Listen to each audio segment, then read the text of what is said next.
This is the Rhône River. Today it's clean and powerful, a source of pride for both Switzerland and France.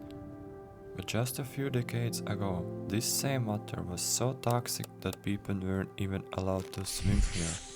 For years, factories quietly released industrial waste and sewage straight into the river, and sadly, most people had no idea what kind of damage they were doing to the water and even to themselves. So how did the Rhône go from this to this?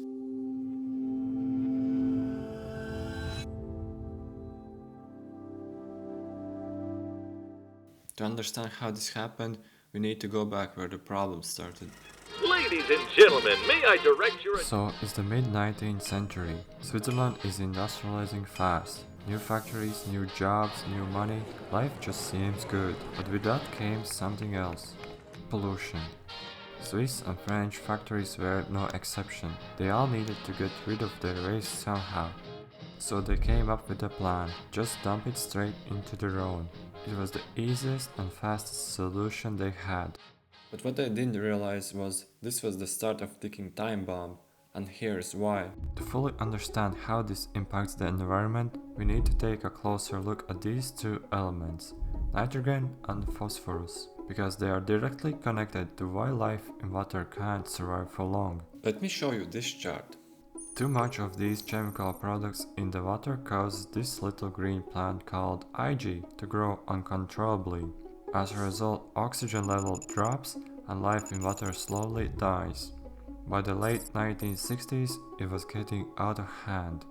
Oxygen levels in parts of the Rhône had dropped so low that life simply couldn't survive. The river became a long-moving sewer, and it was getting deadlier, not just for the fish, but for the people living nearby. Fish populations collapsed, even more fish tested for high levels of toxins. Local residents got sick, and some parts of the river turned completely grey.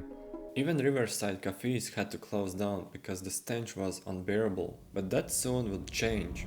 In the 1970s, environmental movements were rising across Europe. Scientists began publishing more and more shocking data about pollution, and it changed everything.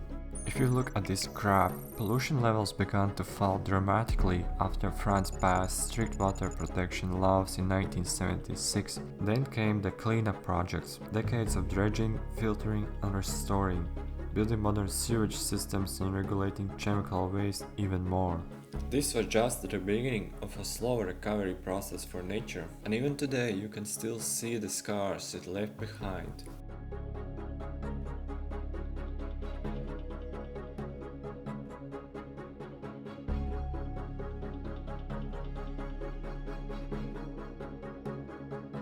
As always, thanks for watching, and if you like this video, please consider subscribing. Thank you so much, and bye!